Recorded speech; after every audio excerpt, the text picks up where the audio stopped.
Welcome back to another drink demonstration. On this week on Book Eaters, we're going to be talking about A Tale as Old as Time. This is basically a reflection on books that have been, or stories rather, that have been told and retold and retold and retold throughout the generations and years and what have you. So I thought the perfect drink for something that's just, that you just remake over and over and over time is the hot drink cocktail. Who hasn't heard of, a coffee with a little whiskey, or an Irish coffee, if you will, or a karsk, which is my last name. A karsk is actually coffee and moonshine. But what I'm going to be making today is called Drink, Pour, Repeat. And that's going to contain hot tea, vodka, maple syrup, and vanilla, and that's it. So you can make it with coffee as well. Some people prefer coffee to tea. I'm not going to judge you, outwardly. Only on the inside will I judge you for that. That's fine. It's fine. Anyway, so the first thing you want to think about is what kind of tea you want to use in a drink, pour, repeat. And I think the best thing to do is to find a tea that's nice and dark.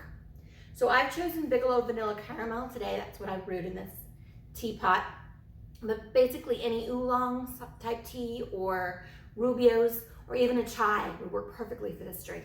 If you want to go with something non-caffeinated, you might want to try something like this Caramel Apple, which is made by the Tea Republic of Tea.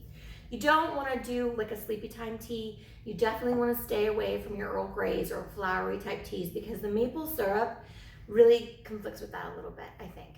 The best thing to do is a black type tea. So all we're gonna do is we're gonna add some vodka first. This is Ketel One vodka, but you can use whatever vodka you like, whichever one is your preference. And we're just gonna do 2 shots of that. Some people may think that they only want 1 shot, and that's fine. You can always add more maple syrup, more vodka, whatever works for you. And then I'm just going to add a spoonful of maple syrup. Now, maple syrup is better than honey in a lot of ways, but one of the ways that it's better is that it will work even with cold drinks. So if you're making an iced tea version of this, the maple syrup will mix really nicely. And being from the South, well, actually not from the South, but living in the South, I've learned that iced tea has to be made with sugar when it's warm.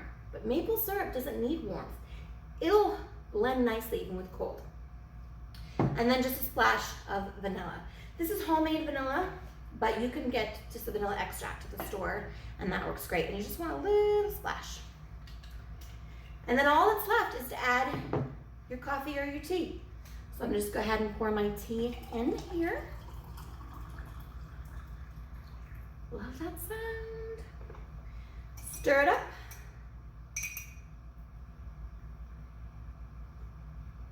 Oh my God, that's good. Super.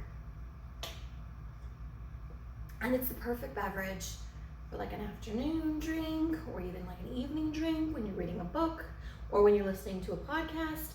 So the Book Eaters podcast, where we're talking about stories that have been told over and over again in different, more amazing ways or less amazing ways, depending on who you are. Anyway, join us. Drink.